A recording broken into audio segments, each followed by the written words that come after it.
কে মানে কোরআনের কথা? এখানে আছে যে ব্যক্তি সুদ খায়, কি খায়? আরো আসতে বলেন। যে ব্যক্তি সুদ খায় সে যেন আল্লাহর সাথে যুদ্ধ করে, নবীর সাথে যুদ্ধ করে। হাসতে হাসতে বলতেছি না আমি কথাটা, কোরআনেই আছে। কে মানে কথা? কে মানে? নবীজি বলছেন সুদ যে ব্যক্তি ছাড়ে না সে যেন তার মায়ের সাথে জেনা করে। এগুলো এখন কে কাকে বাস করবেন? এগুলা কে শুনবে কথা?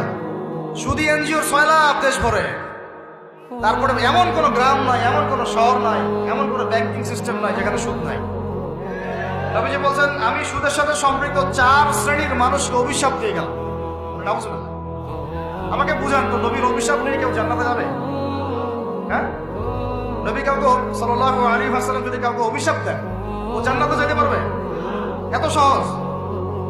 নবীজি বলছেন যে সুদ খায় আমি তাকে অভিশাপ দিলাম, যে সুদ দেয় আমি তাকে অভিশাপ দিলাম।